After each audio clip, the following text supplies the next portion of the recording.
I got a call from my agents and they told me that there was a remake of RoboCop being made. And my initial reaction was that, I might see that in the movie theaters. I don't think it's a great fit for me, at least where I was at the time.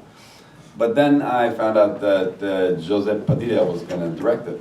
And I'd seen his documentary, Bus 174, and his 2 Elite Squad movies.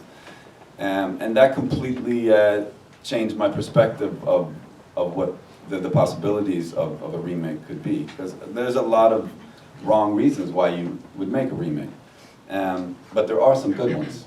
And when I heard that José was going to direct it, I was pretty certain that it was going to be one of the good ones. And then I sat down with José, and he told me the vision of the story that he wanted to tell by using the concept of RoboCop. And I thought it was a brilliant idea, and it brought me back to the sort of,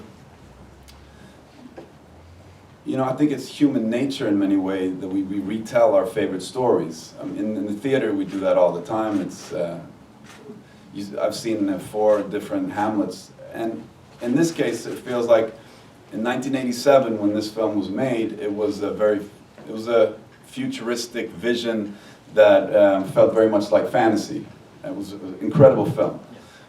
But in 2013, the technology has had an exponential curve, and we're so far into the future that I think in 1987 we couldn't imagine where we would be right now. And for us, where society has come today, the concept of RoboCop really made sense to revisit, because there were so many. It was one of those great opportunities where you could meld a big scale, exciting action movie, but at the same time get the opportunity to talk about some very interesting philosophical and political questions. RoboCop for me was actually a very nostalgic film from my childhood. I grew up with brothers, and so we had it on VHS, and we watched that VHS till it shredded itself and it couldn't be watched anymore. So when I heard that RoboCop was being remade, I instantly was interested. And then I heard José Padilla was directing it. I had a José Padilla movie marathon night where I watched Elite Squad 1, Elite Squad 2, Bus 174, and I thought this is an incredibly talented director who it would be an honor to work with. And then I heard Gary Oldman, who I've respected and admired forever, Michael Keaton, and then I heard of Joel Kinnaman's playing RoboCop, and I thought that was great casting, and Samuel L. Jackson. And then, to be honest, this film for me is the most fun I've ever had on a film, and I've learnt the most. I was really lucky in regards to the fact that I had time off, because I'd sort of fly back and forth. But there was moments on set where I'd wrap, and rather than go back to the hotel, I'd sit and stay on set. And José was really lovely because he'd let me sit behind the monitors, and I learnt a lot watching him direct.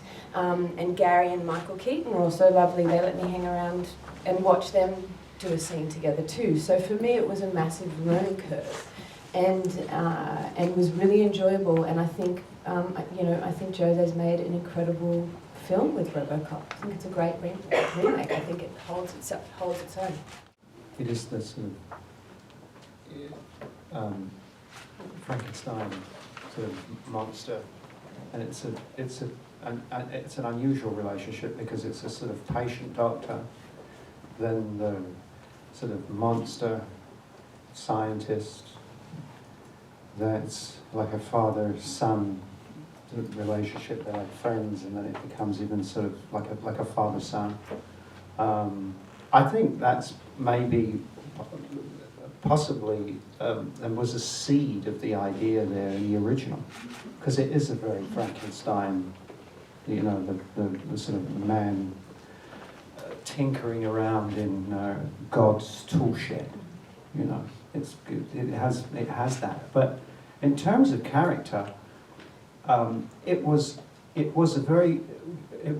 terrific script to start with, and then we had the luxury of rehearsal, because José wanted rehearsal, which is unheard of really in movie making, and so we, over 2 weeks, I think, made the script better, But character is really, if it's good writing, it's on the page. All the clues to the character. You know, I often think that if you're breaking a sweat and if you're working too hard for something, then that's always a problem with the.